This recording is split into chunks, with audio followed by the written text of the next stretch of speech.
Welcome to Papyrus Plans. I'm Tasha. Ready to create something beautiful? Let's dive in. Welcome back, everyone. So this is my book journal. Last time I was with you guys, we just did the first couple of pages and then the end pages at the end. So I'll just kind of show you everything to kind of remind you. Once again, this is the Paperblanks journal. And again, I'm using this for a book journal. And so this is the rice paper that I used from the _𝘵𝘀𝘀 storybooks collection. And it's dried really well. Again, the paper I wish was a little bit thicker, but I think since I'll be adding other embellishments and other papers and things like this to the journal, I think it'll be okay. So that's what the first page looks like. Now this page looks a lot different.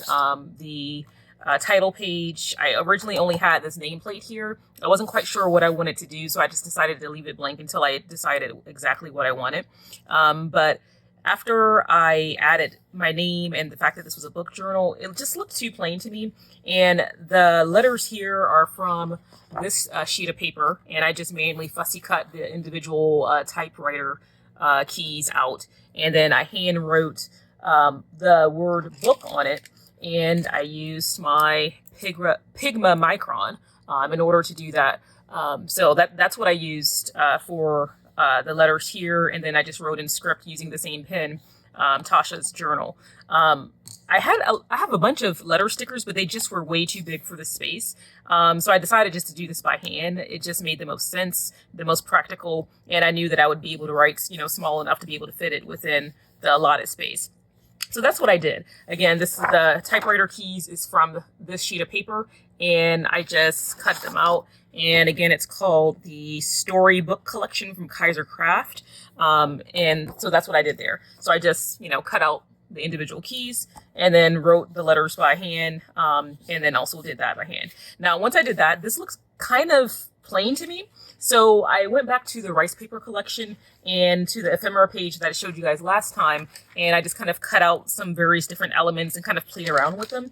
And originally, I had things like this that I was going to use. And then they had a bunch of like individual books. And then when I saw these, I knew that I wanted to kind of do like a scattered book theme, which is what I did. And then they also had some open books. So I just cut out some of those. And again, just kind of played around with the placement of things. And so this is kind of what I ended up with. I have the books coming cascading down and the two open books here. And then one of my favorite books, Pride and Prejudice by Jane Austen, is at the forefront of the shelf there. So I kind of use this kind of like as a ledge and then had the books kind of cascading down. So I like the way that it turned out. So that this is basically the only thing that's different. This is the page that we kind of finagled and fussy cut the lettering here to fit. And then the back, I didn't do anything different to. So I still have the book catalog page here and then the bookstore page there. So today we're going to start working on the book review pages. And I haven't decided if I want to use one page or two pages. I think initially I want to start with one page, and if it feels like it's not large enough, then I guess I can always use a 2-page spread.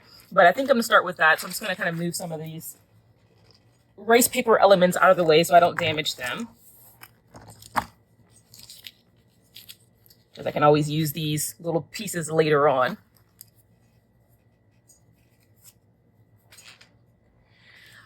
All right, so basically what I did is I kind of created some stickers using various elements online and things that I created myself to try to get the theme for the book. So the first book that we're going to do a spread for is actually the first two books. It's by Lorena Hughes. And these are some images that kind of go with the theme. I actually read the second book first. So the second book is called Queen of the Valley. The first book is called The Spanish Daughter. And I've been trying to figure out whether I want to put it in the order that I read it or the order of the series. I think I'm going to put it in the order of the series. Even though I read the first book second, I think I'm putting it in order of the series just so that it thematically kind of makes more sense in my book journal.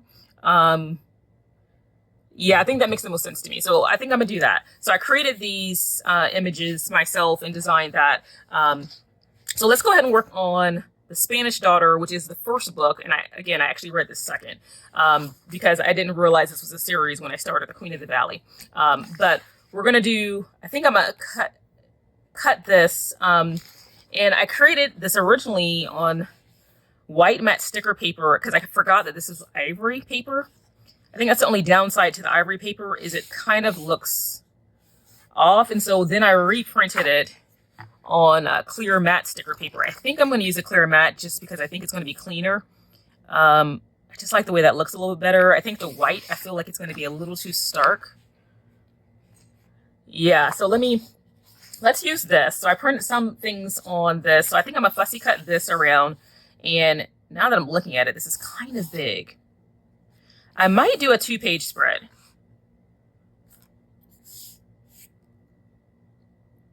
Yeah, I think that's what I'm going to do. I think I'm going to dedicate 2 pages to each book.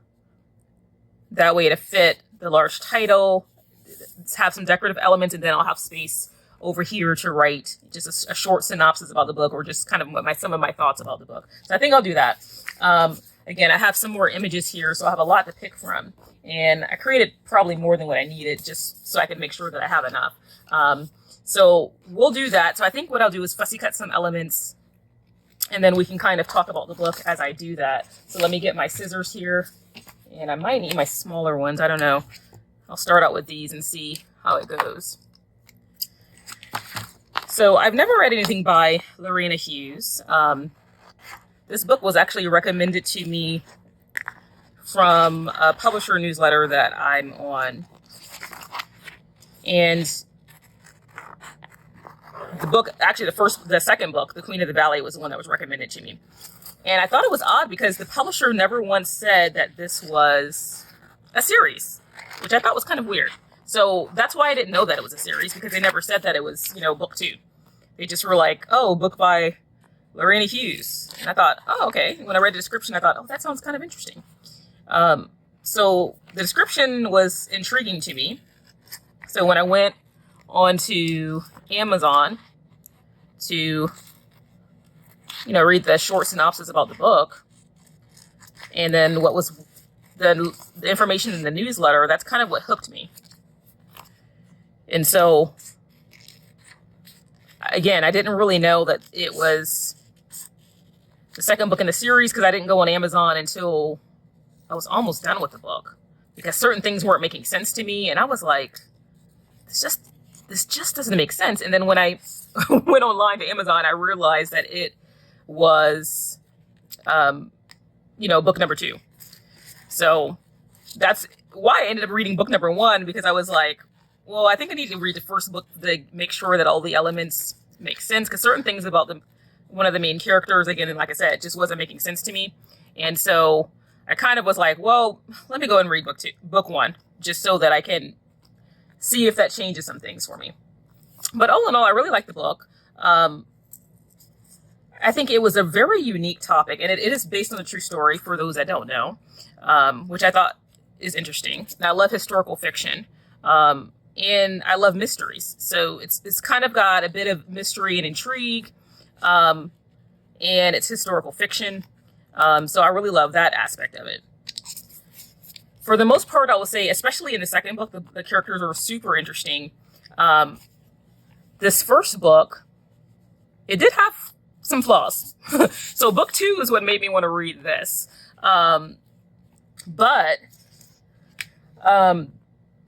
The first book I felt like just wasn't quite as put together as book number 2. And for me, I think a lot of that had to do with the fact that a lot of the characters, especially the male characters, I felt like were very one-dimensional and almost identical. Like if you took away the character names, I kind of was like, they're kind of the same man. And that really annoyed me. I really like, detailed characters and characters that stand out. But the plot is kind of what kept me going. The plot was really interesting. And so that's kind of what kept me going all throughout. So in The Spanish Daughter, again, it's a historical novel that is, in fact, based on a true story. Obviously, artistic license was taken, but it is based on a true story. So you can go up and look up additional history about that. But I thought it was really suspenseful. And if you like, family sagas, a little bit of mystery and intrigue, I think you'll like this book. Because again, like I said, on the whole, I did feel like it was pretty interesting. I just wish that the author took a little bit extra care with the characters and not making all of the characters seem so similar. I think that was really the only thing, one of the main things that kind of annoyed me. But there's a couple of main protagonists. You have, it starts out with this girl called 𝘵𝑗, and she's passionate about chocolate. She's a chocolatier, and she's basically inherited from her father, who's recently died. But it's not until he dies that she learns that she has inherited his cacao estate in Ecuador. And so she basically travels there to kind of claim her birthright. So it's super interesting. And the book kind of starts out with issues with her husband and the trials that they're going through with having a child and the struggles and differences that they have. And I will say, I think one of the things that the book does well is really just kind of hone in on various themes around the freedoms and rules of women during the era. So the book is set, I believe, in the 1920s, if I remember correctly. And so it kind of starts off where they're aboard the ship, and the main character, 𝘵𝑗, who inherits from her father, is with her husband, Cristobal. And again, they're having, kind of marital problems. He's a writer. He feels like she doesn't understand him. She wants to have fun, do more things. And she also wants him to start a family, and he's kind of on the fence about that. So they're struggling to have a child. She wants to keep trying. He doesn't. So it's kind of like this drama back and forth, and they're fighting on the ship. But then some peculiar things start to happen. And someone actually attempts to kill her, but in the process kills her husband. And all of a sudden, she doesn't know what to do because her life is in danger and she doesn't know what's going on. And so she has to kind of decide, what does she do next? And so she does like the most obvious thing, right? She takes on the identity of her husband. So there's definitely some kind of like 12th Night Shakespearean vibes in this, which I love. Because it's, it's kind of unexpected, and I love it. I love that she does that because it also contrasts again against the era of the time and the standards of women and the freedoms they have and what they should and shouldn't do, what's considered appropriate and proper, and what's considered things that a female shouldn't do, right? So I love that. So she takes on his identity, but of course that poses additional problems, right? If you're not yourself, you can't really do certain things. But she also discovers that as a man, she has so many more freedoms, things that she never even thought of. So on the one hand, she kind of enjoys it. On the other, it's complicated because now she has to remember that she's a man and has to act like a man. And so she's like, how does a man act? So she tries to act like her husband, right? She puts on this disguise. Her husband wears glasses and has a mustache. And so she goes into the area of the ship where the entertainers are and gets some stage glue so that she can keep this fake mustache that she finds on. And she uses her husband's glasses, again, to try to look like him. And so she basically lets everyone think that she dies when in fact it's her husband that dies. But that allows her to get some information. But it also complicates things. But the good thing is she can find out certain things that people wouldn't tell her. And so her husband can kind of ask questions that she couldn't, or she's posing as her husband. So she can ask questions as her husband that perhaps she couldn't otherwise. So it's kind of interesting. Of course, there's lots of little gaffes and things that she does that make you laugh. Like trying to figure out how to get on a horse gracefully, and then she realizes she's a man and doesn't need to get on the horse gracefully, things like that, which is kind of funny. And she also finds herself being attracted to a man that works on her father's cacao farm.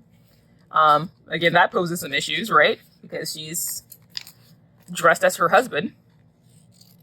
And so she's dealing with this myriad of things. So it's on one hand, like I said, it's kind of like a Shakespearean comedy of errors on one part. And then you have this hidden identity disguise. And then the mystery of her figuring out what happened, number one, to her father. And then who was the person that tried to kill her, but killed her husband instead. So it's a pretty interesting plot. Again, I think for me, the only issue that I had that I really struggled with was a lot of the male characters kind of felt similar to me. And I almost stopped reading because of that. But again, the plot really carried it. It made me actually start to kind of ignore some of the silliness of the character sameness that I didn't particularly like. And so I think if you love historical novels and mysteries like I do, I really think this is a book that is a worthy read.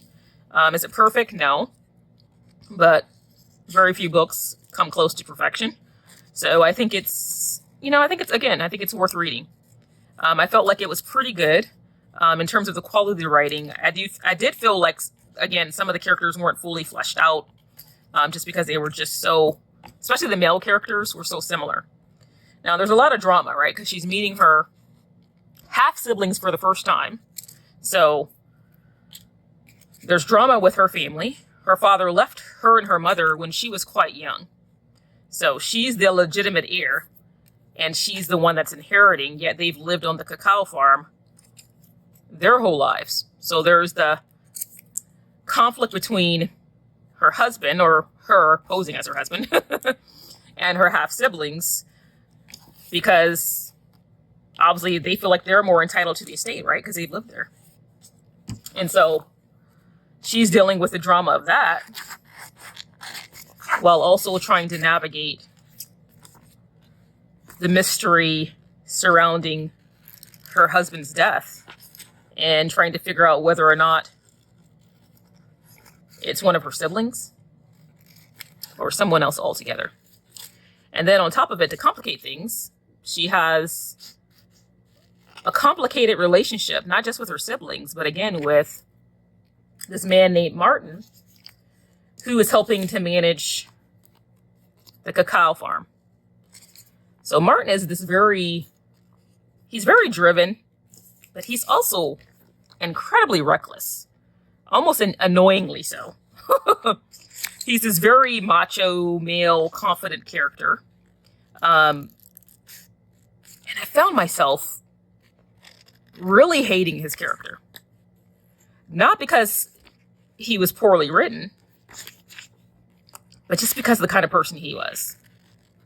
So he's kind of one of those characters that you love to hate.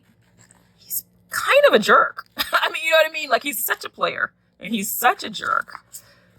And I found myself wondering, why are all these women into him? But it's the bravado and the confidence and the charm, right? And he's handsome based on the author's descriptions of him. So it's like you have this man with these good looks. He's charming. He's clever, perhaps sometimes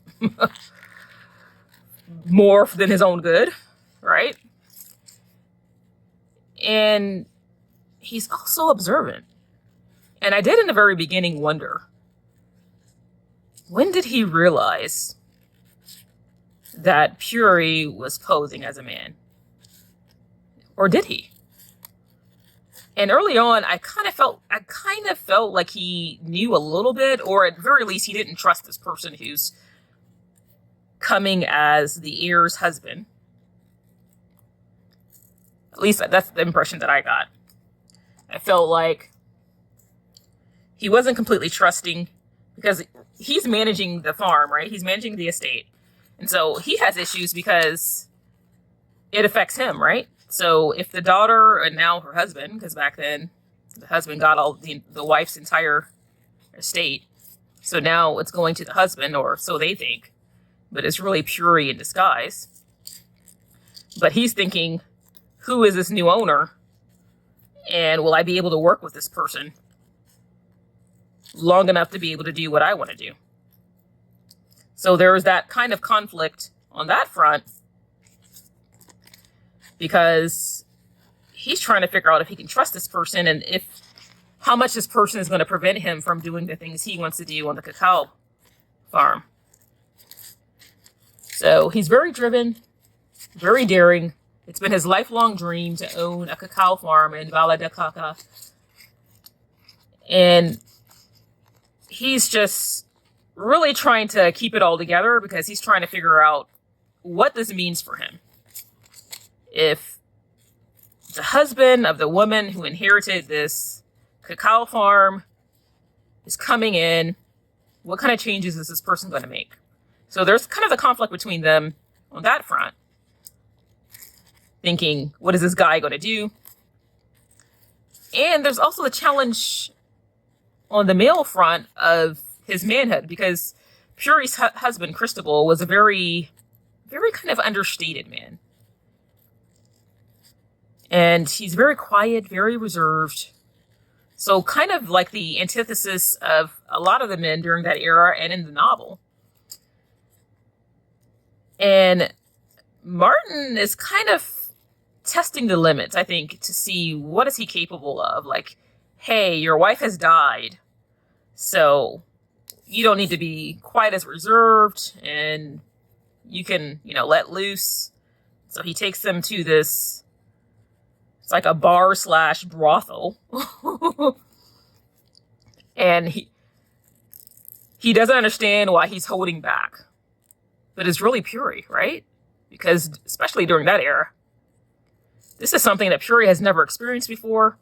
So on the one hand, she's having this very manly experience that a lot of men during that era commonly had.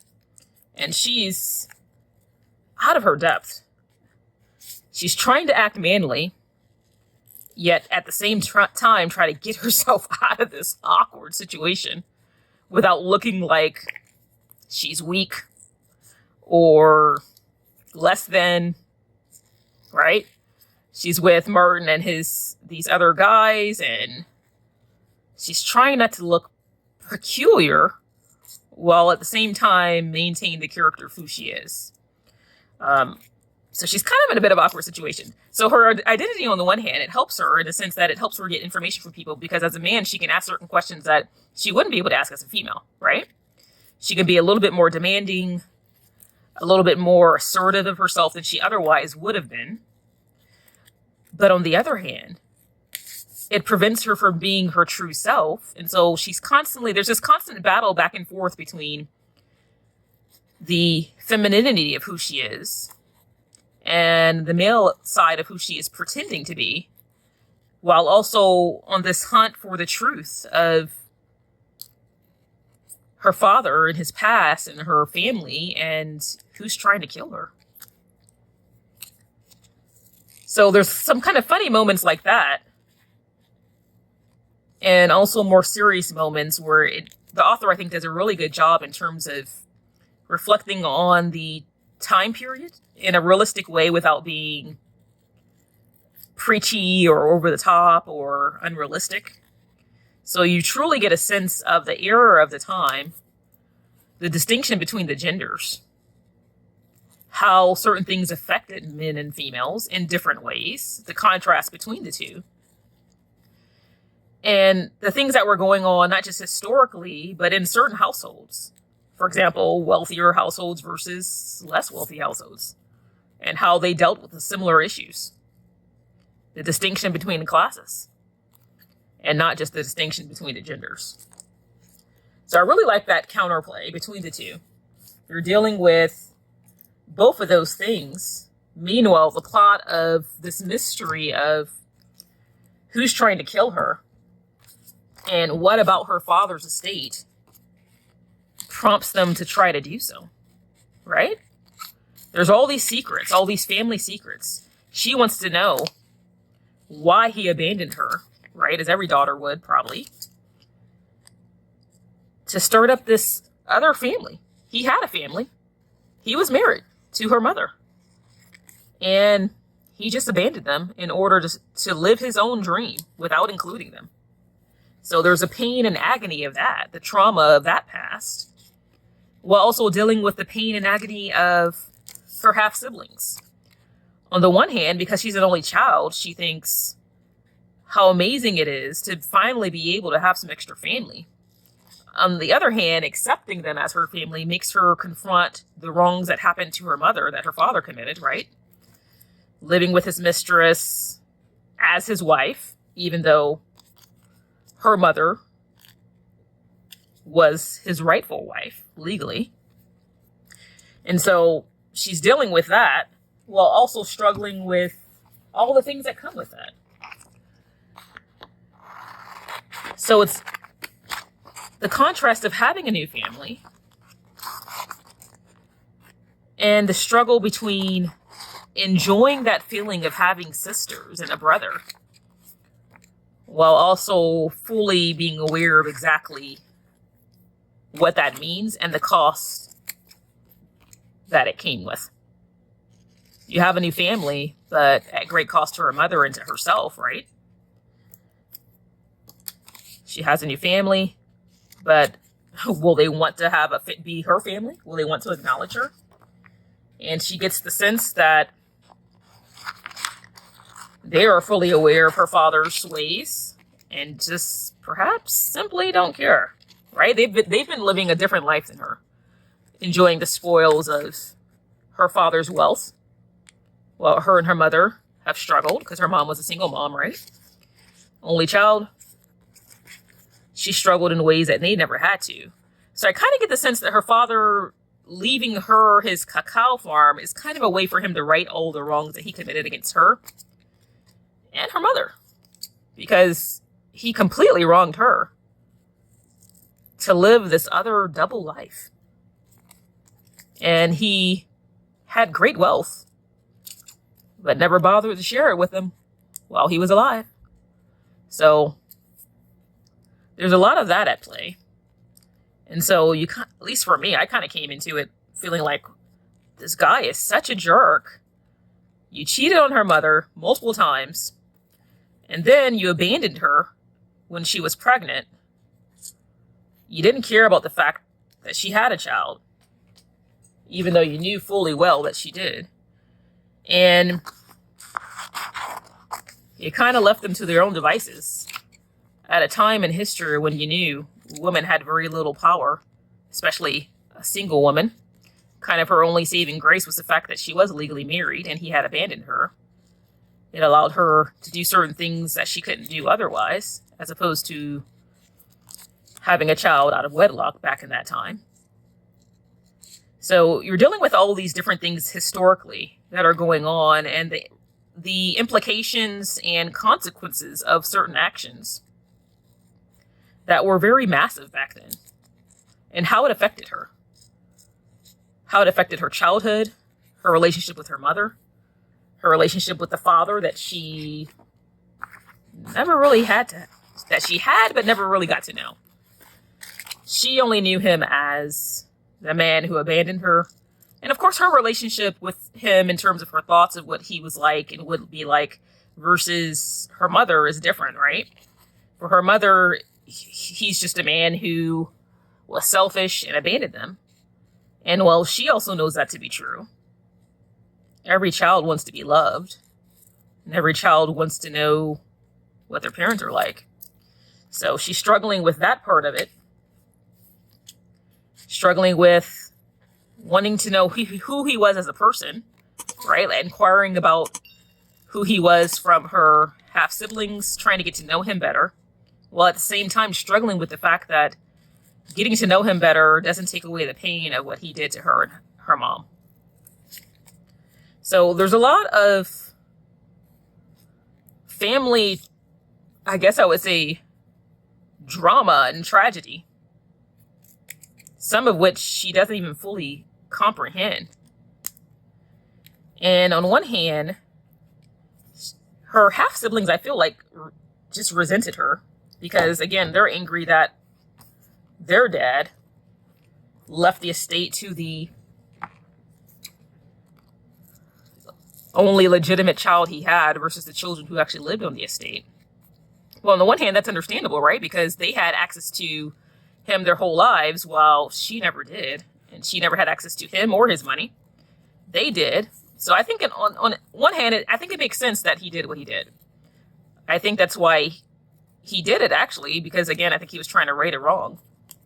And I think for him, this is the only way he saw to do it in a way that would be meaningful to her, is to provide for her after his death, since he didn't provide for her during his life.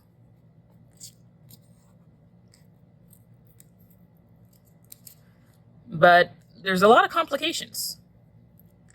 Her siblings don't really want to be known by her husband, or, you know, she's posing as Cristobal.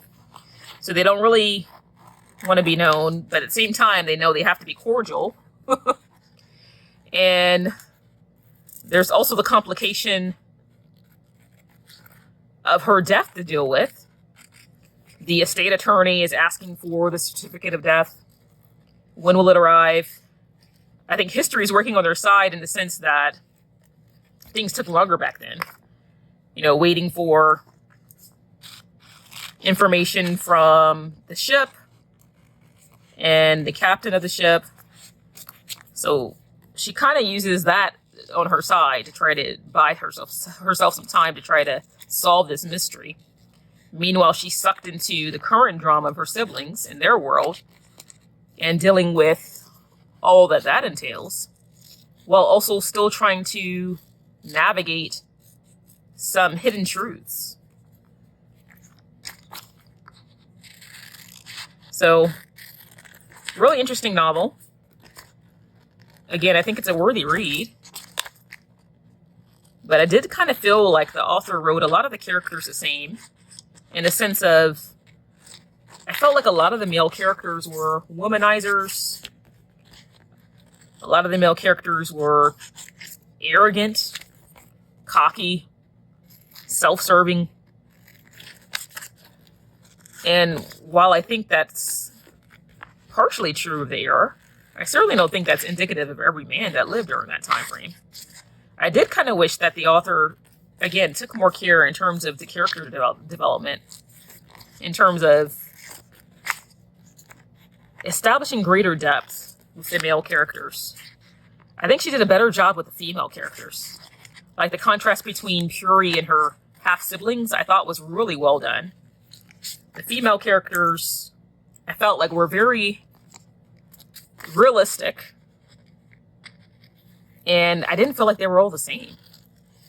But again, that might have something to do with the fact that the author is female and maybe she struggles with writing realistic male characters. I mean, I think that's a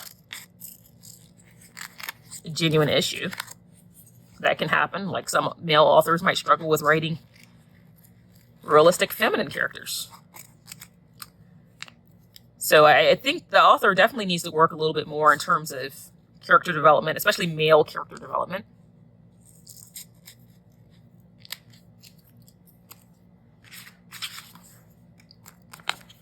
All right, so I'm going to continue fussy cutting some of the stuff, and then we'll play and just position things where I want them. And as you can see, I have some things in black and white and some things in color because I just wasn't sure how I wanted this to be. So I'm going to cut out some of the black and white elements because I'm not sure if I want to use some of those or predominantly those and then just maybe add a few color elements, or if I just want to mainly use color elements. So that's why I have, you know, kind of both. So I'm going to, again, kind of fussy cut this and play around with them and then see what I get. And yeah, we'll go from there. Okay, so I think we have enough to play around with. It took me quite a while to cut out some of this stuff, but I think it'll be worth it. So I think I want to put part of this Last Will and Testament in here. I definitely want to include this really cool botanical illustration. It's kind of like watercolor illustration. Maybe some coffee stains. And some things that indicate the fact that she's in disguise, like the glue and the mustache, things like that. So I'm going to take everything off and then go through and manually kind of add everything one by one and then decide how I want to lay everything out. So let's go ahead and do that. Clean off some of these pages. So I definitely want this here.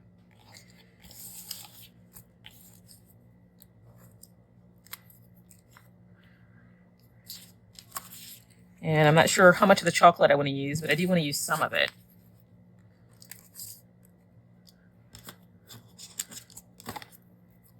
And I'm not sure if I want to use this glue or this one.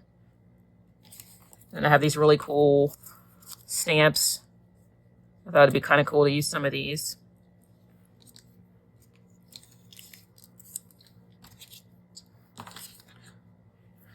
Okay, so we got some of the coffee stains. So let's see, we got one of the scenes she makes hot cocoa from scratch. So I want to put some of that in. Again, some things to kind of reflect who she is. Maybe this little, oh, I think I like this one. I think that looks a little nicer than this one. I think I'll use this one somewhere. So I definitely want this here. Maybe the coffee stain. Maybe something like that. Or maybe I should cut this out and layer it on top. I might do something like that. I think I might cut this out. And then maybe on this side, show things like the mustache up there. And maybe the glue down here and the glasses, like showing things that show that she's in disguise.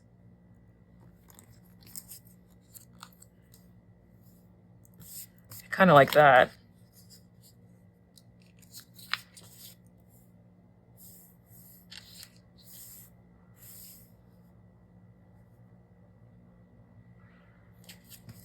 Or what if I did something like this, where she's gluing the mustache on? So that's kind of cool. I think I might do that. And then maybe put this in the middle somewhere.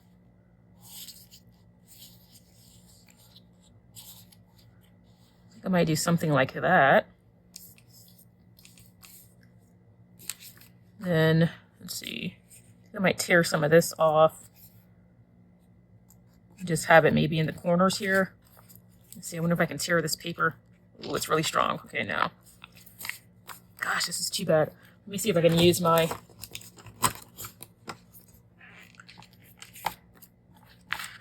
ruler here. Wonder if I can tear some of this. Ooh, it's too strong. Okay. I was going to tear some of this, but I guess I can't. This sticker paper is crazy strong. Let's see, what if I cut? I'm going to cut some of this black off. Let's see.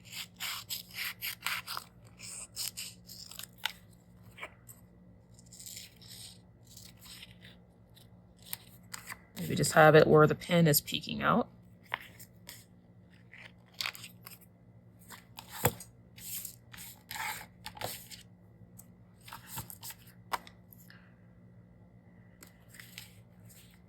And maybe put this in the corner.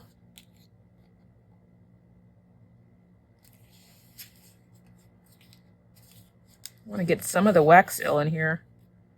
So I might do maybe something like this. And I think I'm going to use the 𝐕𝐷𝐈 rating system, and I'll put a link to it online so in case you want to check it out. But I created these cute little ephemera images so I can paste that here. So I think the left side will be mainly decorative, and I can put like the 𝐕𝐷𝐈 rating system, and maybe like a short paragraph here, maybe about certain things. And then over here, I think this will be where I write my full review. So let's put this down and then kind of play around with some extra elements and see what it looks like. Again, I want to include this if I can. This botanical.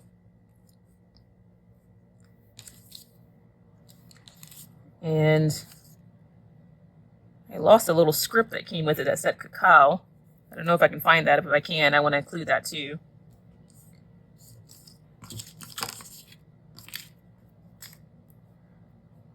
So I think maybe I'll do like decoration across this top and sides here. I might do a little in the bottom, but just so I leave myself enough room to kind of write in there. Oh, there it is. Okay, I found the little cacao. Okay, yeah, let's do that. Let's start with this and then we can play around with certain things. So let's put this down first.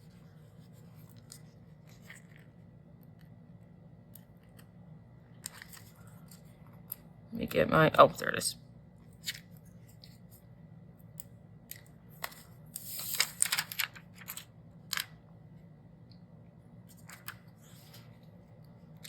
I'm gonna get this close to the top. Hopefully I can do this without tearing it.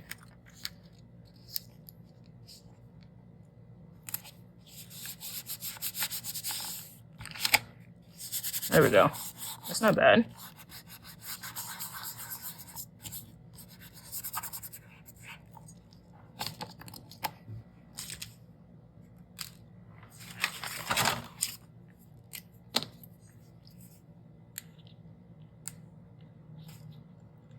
See if I can lift this edge up a little bit. There's a little bit of an air bubble.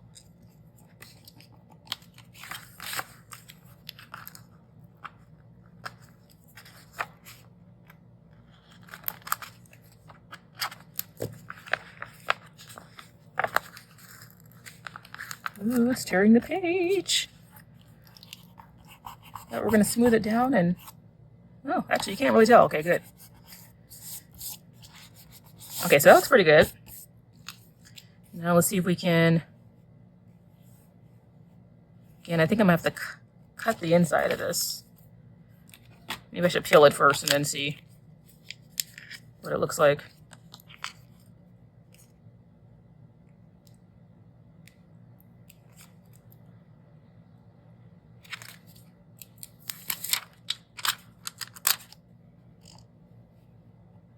Oh, that looks really cool.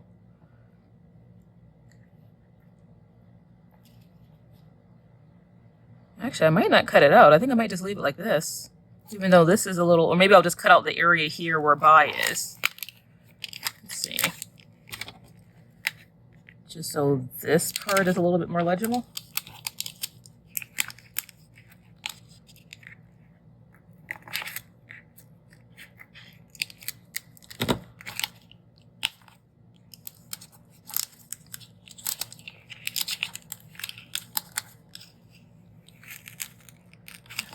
Ooh, this paper, sticker paper is not forgivable. But the good thing is when you smooth it down, it kind of hides any flaws. Okay, that makes that a little bit less cloudy. Might try to cut this part too.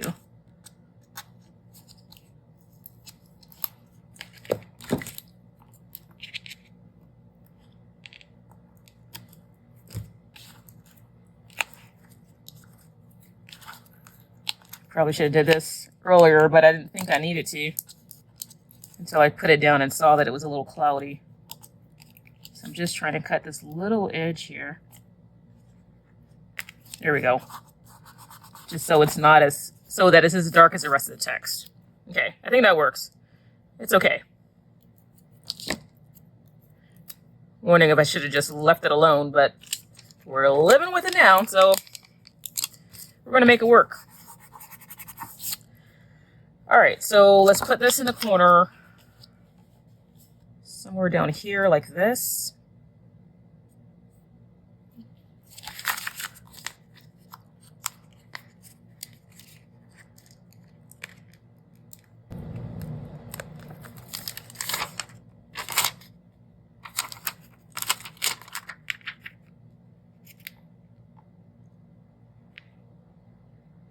Let's see.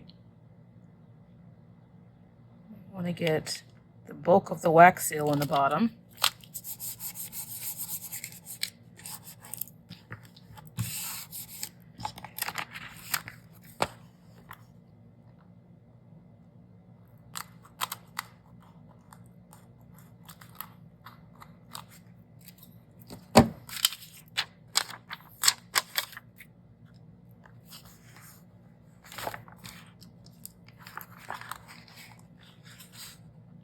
And there's a little bit on the bottom that's, I'm trying to see the best way to cut this. I think I'll do it like this.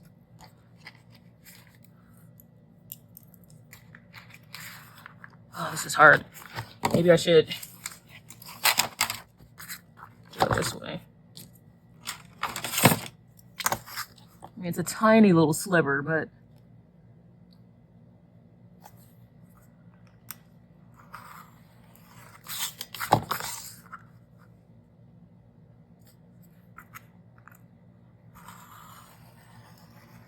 there we go.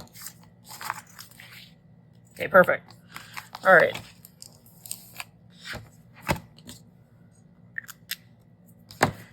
Okay, so we got that. Now let's put this, I think, in the middle here, like that.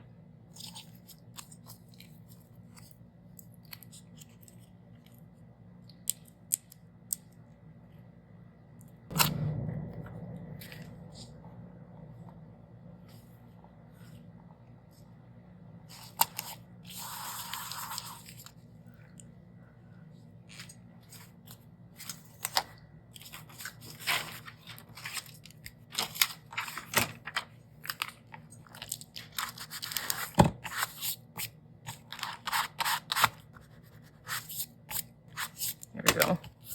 Because it's in the spine, I had to go like this to go over this hump here.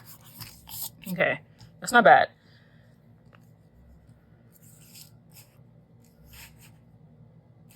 Wondering if I could do something like that. And then have the name here of the cacao plant.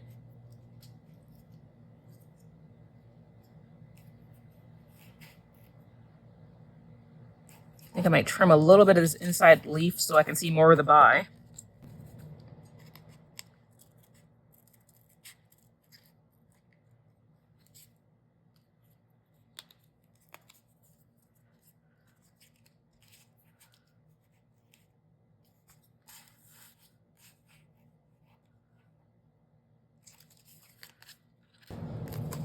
Just kind of doing bit by bit so I don't cut off too much. Still want some of the coffee stain to kind of peek through, or the hot chocolate stain.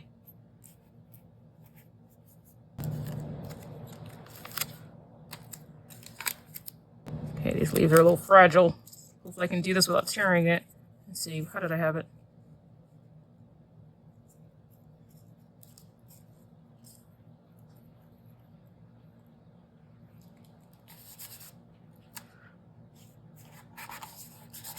Something like that.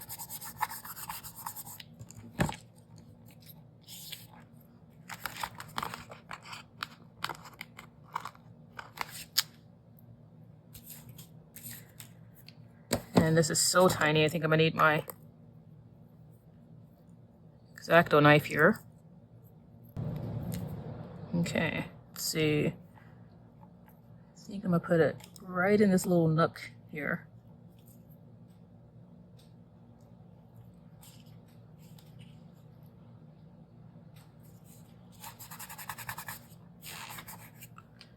Okay, I like that. Okay, so I still have spaces right over here, and maybe add a little something there, which I'm not sure yet. But let's work on this side. Let's get the glue down and hover it over the mustache, because that's what she uses to keep her mustache on.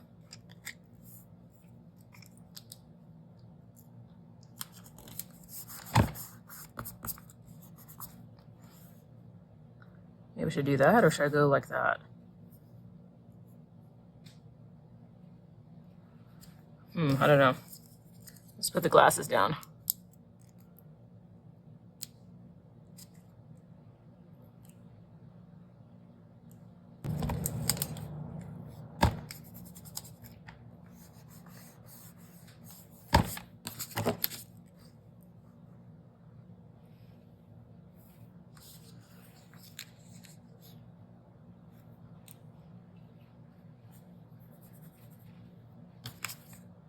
I have the letters and parcels here.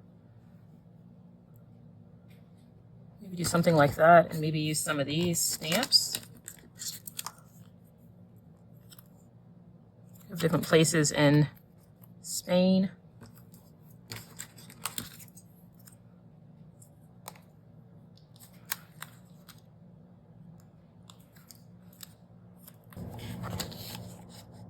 Maybe do another coffee stain here, or maybe I should put it here on top of the last will and testament. And then I have a bunch of these cool little chocolate splashes. I'm not sure if I want to use them now. Or maybe just put a little drizzling down there.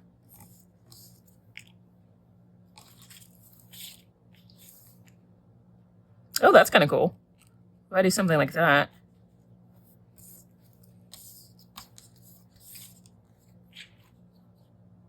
I have this chocolate.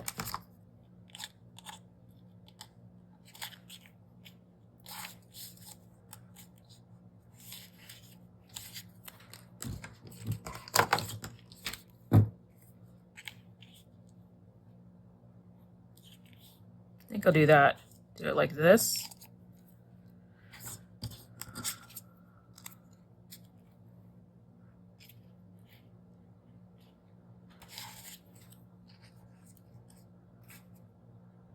I think I'll put this made in Spain to kind of fill up this little corner here.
Okay, this is starting to come together. I'm really liking this. So let's put down these packages and the stamps to kind of go with the mail, because that kind of goes with the theme too of the estate attorney waiting to hear back from the captain of the ship where 𝘺𝘀 supposedly died, waiting for the correspondence.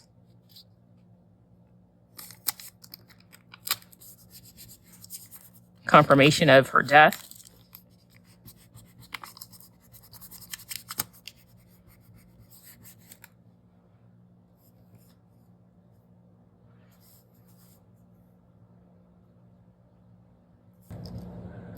I thought I was going to use these really cool black and white ones, but I kind of like the color. So I think I'm just going to stick with that. I have all these really cool. I can always save these for the second book in case I want to use some of these, but I think the color is just really speaking to me. So I think I want to do a layout something like this. Just put the stamps all the way around. So let's go ahead and do that and kind of lay these all out one by one around the perimeter. And it still gives me plenty of room to write my review.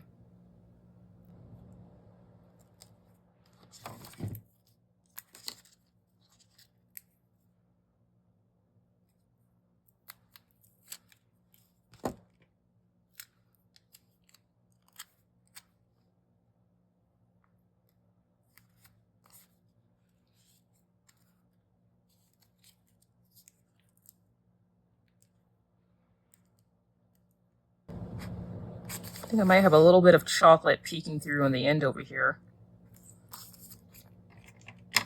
Maybe even have it look like it's been bitten into. So I think I'll save that for over there.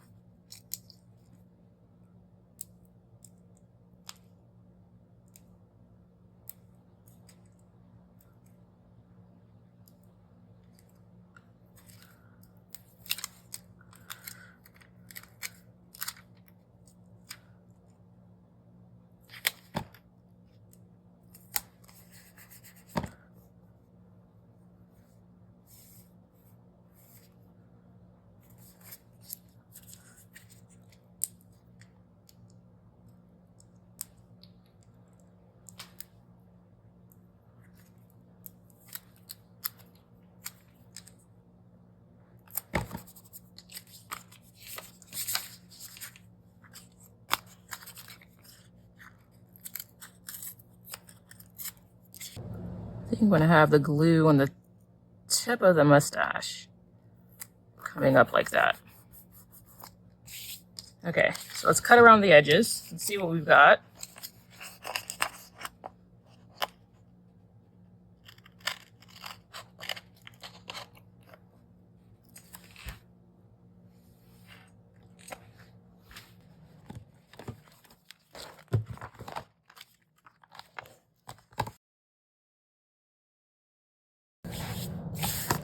Okay, that looks really cool, actually.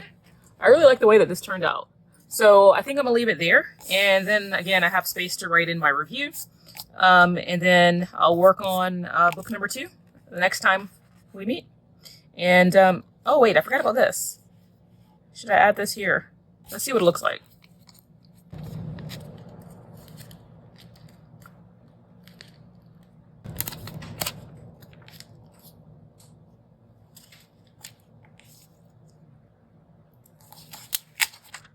I did something like this, like coffee spilled on top of it. Yeah, I kind of like that. Okay, yeah, that looks good. Okay, so I think I have everything stuck down now. And again, it looks really good. I have plenty of room to write. And I think the only thing I need to add is my 𝐭𝐻 rating, which I think I'll put here somewhere maybe. So let's see. I think I might do this one because it looks more vintage.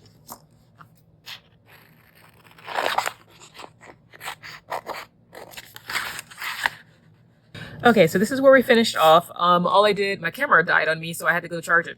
All I did was add the 𝐭𝐻 rating here.